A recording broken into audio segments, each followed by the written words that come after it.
The Buffalo Bills defense has a problem, and not the kind you brush under the rug hoping it'll work itself out.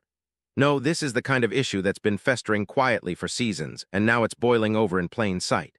If Buffalo wants to reach the top, if they truly believe they can contend for a Super Bowl, then this side of the ball, this run defense, these inconsistencies, these soft spots, can't be what holds them back. Because right now, it is. Let's start with what everyone's seeing and nobody can deny. The run defense is a mess. And the crazy part, this isn't a new issue. We've had this conversation about the Bills for years now. But this season, it's not just the same old story. It's a different plot with the same sad ending. You used to be able to explain away the struggles, say it was part of the plan, a calculated sacrifice to focus on stopping the pass. Light boxes, smart football logic in a pass-first league. You could live with it, but this year that's not what's happening. The problems aren't just schematic anymore.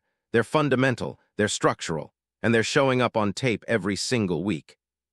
The line is where it starts. Buffalo is fielding high-variance players, rookies, practice squad guys, backups forced into starting roles because of injuries, and that changes everything. Dayan Walker, T.J. Sanders, these aren't bad players, but they're young. They're learning on the fly, and you can feel that in the trenches. You don't have the anchors inside that you expected. Ed Oliver has been in and out, Daquan Jones hasn't been able to stay healthy, and without those two locking down the middle, it's a revolving door of bodies trying to fill in. The result?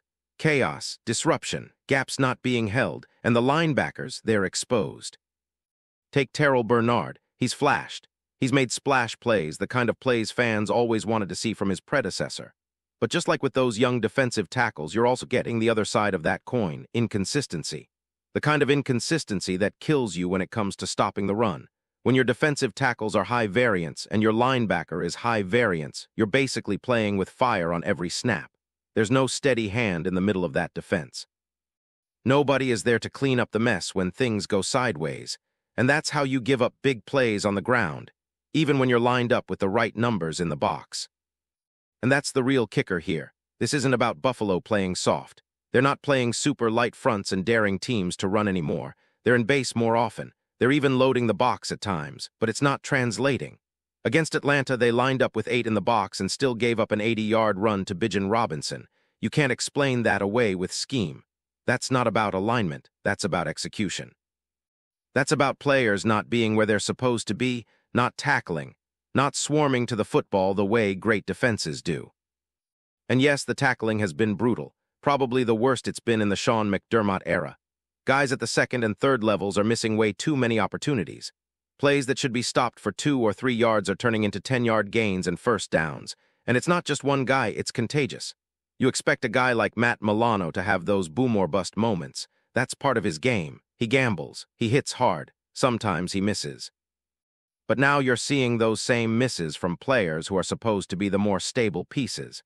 And it's creating this ripple effect where even when the front does its job, the next line of defense just isn't cleaning things up. What's wild is that there are moments, flashes, when the defensive line actually holds up. There have been games where displacement hasn't been the issue, where they've been able to hold the point of attack, get off blocks, and still, it doesn't matter, because the tackles aren't being made, and it's hard to overstate how demoralizing that is for a defense. You do everything right up front, and it still turns into a chunk gain because someone can't wrap up in space. Even players who were once considered reliable in run support are looking shaky. And that brings us to Taron Johnson. Now, if there's one guy you can still count on to fill his gap and make a play, it's probably him. He's been Buffalo's nickel cornerstone for years. He plays with physicality. He's willing to stick his nose into the run game like a linebacker, and the coaching staff knows it.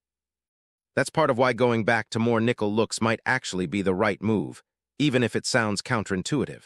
Because right now, the third linebacker options aren't helping you. They're liabilities.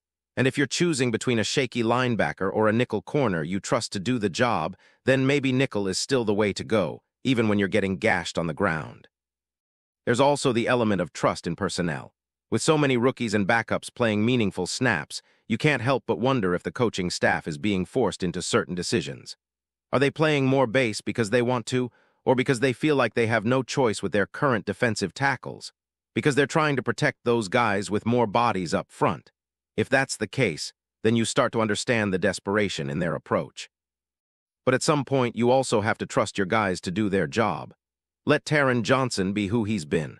Let your younger safeties and linebackers play fast, because playing scared, playing cautious, that's not working either. And let's not pretend this is just a front seven problem. The safeties. Yeah, they're struggling too. We'll dive deeper into that in the next segment, but it all ties together. When your defense has holes at every level, up front, at linebacker, in the secondary, it stops being about one weak link. It becomes a system-wide failure. A defense that used to be elite is now giving up explosive plays in the run game on a weekly basis. And what's even more concerning is that they've tried to adjust. They've made tweaks, changed personnel, shifted alignments, and still the results haven't followed. So the question now is simple. Can this get fixed? Is there a path forward that doesn't involve completely overhauling the system? Because right now, even games against teams like the Panthers aren't looking like gimmies. Even backup running backs and replacement-level offensive linemen are giving this group problems. And if that doesn't scare you heading into the meat of the season, I don't know what will. There's hope that getting Ed Oliver back can stabilize things. He's small by defensive tackle standards, but he plays with unreal strength and explosiveness. Getting him and Daquan Jones on the field together would be huge, but they've only had one game together all season. That lack of continuity, that constant shuffling on the interior, is clearly hurting the defense, and it's why the linebackers are always cleaning up behind chaos instead of predictable gaps. If there's a silver lining, it's that Buffalo has been here before. The defense has taken hits and bounced back. They've adjusted midseason and found ways to stop the bleeding. But if that's going to happen again this year, it needs to start now. Because the longer this version of the run defense sticks around, the harder it's going to be to imagine this team going anywhere in January. If the problems against the run weren't enough, the issues on the back end are raising just as many eyebrows, and maybe even more concerns long-term. Because when you look at the safety play this year, it's not just inconsistent, it's flat-out disappointing. Taylor Rapp, in particular, has not lived up to what this team expected when they put the future of the position in his hands.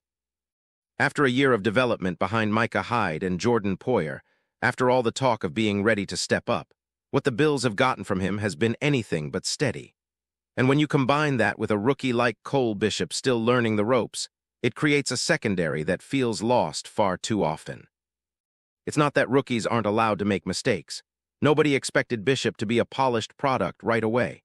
In fact, for a first-year player, he's shown some exciting flashes, speed, range, the kind of athleticism that hasn't existed at the safety spot in Buffalo for a long time. The problem is he's not supposed to be the calming presence. That was supposed to be Rapp. He was the veteran, the one with experience, the guy who could stabilize things. But instead of being the floor, he's become part of the volatility. And when your veteran safety is playing like an unsteady rookie next to an actual rookie, you've got a serious problem. Not just a coverage issue either. The most jarring difference from last year to now has been the tackling. Taylor Rapp used to be that guy, the cleanup hitter. He was the one who would come downhill and stick somebody in the open field when nobody else could. This season, he's missing tackles that he used to make in his sleep. Whether it's health, lingering injuries, or something mental, he just doesn't look like the same player. And that makes it almost impossible to trust him in critical situations. You can't ask a player to lead if he can't even get himself right. That lack of reliability has a ripple effect across the whole defense. When you know your safeties are shaky, you start calling the game differently. You get more conservative. You start sitting in coverages that protect them rather than pressuring the offense. That leads right into the next issue, the amount of spot drop zone the Bills are playing. And let's be honest, it's killing them. Quarterbacks are having way too easy a time reading this defense. There's no disguise, no deception. Just defenders dropping to static areas of the field, hoping to rally and tackle after the catch. That's not going to cut it, not in today's NFL. Watch the tape from the Falcons game and it's clear as day. Atlanta didn't do anything revolutionary. They didn't out-scheme Buffalo. They just lined up, found the soft spots, and hammered them over and over. Drake London had a field day working underneath, running to the open holes in the zone, catching passes in rhythm, and getting upfield before the defense could close. It wasn't complicated. It wasn't explosive. It was death by 1,000 paper cuts, and Buffalo had no answer. Spot dropping, or country zone, as some coaches call it, is designed to keep everything in front of you. It's meant to minimize the risk of the big play by having defenders read the quarterback and react. But when it's not paired with tight timing, athletic closing speed, and perfect communication, it becomes passive. It allows free access. And the moment a quarterback realizes you're not going to challenge anything off the line, he's going to shred you. That's what's happening to the Bills, week after week. It's especially frustrating because zone match concepts were created to solve this exact problem, to give defenses control back, to stop being the ones who react and instead force offenses to adjust. But Buffalo's current approach isn't doing that. Whether it's due to personnel limitations, lack of trust in execution, or philosophical stubbornness, they're sitting back and letting quarterbacks pick their spots. And in games like the one against Atlanta, it's almost unwatchable.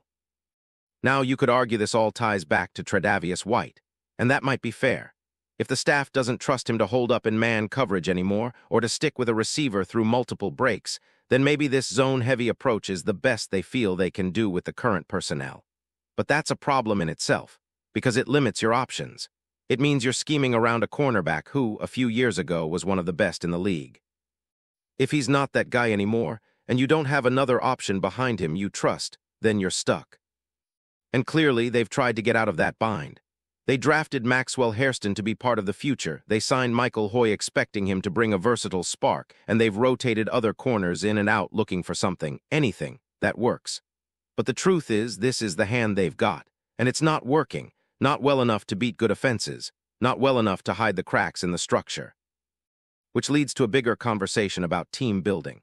The defensive philosophy in Buffalo has remained mostly unchanged for years. Whether it was Leslie Frazier, Sean McDermott, or now Bobby Babich, the system has stayed the same. The types of players they draft, the way they build the line, the preference for rotating bodies up front instead of leaning on one or two dominant guys, it's all part of the identity, but that identity is starting to look outdated. And more importantly, it's not being executed at a high enough level to justify sticking with it. Before we dive back in, make sure to hit that subscribe button and give this video a thumbs up. Your support helps us keep delivering the latest Buffalo Bills updates straight to your screen. And hey, don't hold back. Let us know your thoughts on today's news down in the comments. Rumors are swirling around Orchard Park, and the latest buzz has fans and analysts alike raising their eyebrows. TREVON DIGGS, the electrifying cornerback, is being whispered about as the new superstar of the Buffalo Bills. Sources close to the organization suggest that DIGGS' impact on the field this season has gone beyond expectations, igniting conversations that stretch far beyond defensive stats. While the Bills have always boasted a strong roster, insiders claim that DIGGS' presence has transformed the team's identity in ways that even the most optimistic fans hadn't anticipated. According to chatter in locker rooms and NFL circles, TREVON's knack for reading plays, combined with his uncanny ability to turn turnovers into momentum-shifting opportunities, has caught the eye of commentators and rival teams alike. Some speculate that the young cornerback could soon redefine the franchise's defensive philosophy, becoming not just a key player, but the player that Buffalo rallies around in critical moments. It's the kind of story that has pundits debating whether DIGGS' influence could rival that of past Bills legends. Whispers suggest that the chemistry he's building with the secondary is electric. Veteran teammates reportedly acknowledge that his football IQ and relentless energy inspire everyone around him, raising the bar for the entire squad. Fans on social media are already calling him the new face of the Bills, a title that carries immense weight in a city passionate about its football heroes. Even casual observers are starting to notice that games seem different when DIGGS is on the field, with a sense of excitement and unpredictability that keeps opposing quarterbacks on edge. While no official declarations have been made, the rumor mill is ablaze with speculation. Could TREVON DIGGS truly be Buffalo's next legendary figure? If the chatter proves true, the Bills may not just be looking at a great defensive player. They might be witnessing the rise of a bona fide icon. Only time will tell, but for now, the city of Buffalo seems to have found a new reason to roar with pride. That's a wrap for now. If you enjoyed the video and want to stay on top of all things Buffalo Bills, make sure to subscribe and hit that like button. We'd love to hear what you think in the comments. See you in the next update.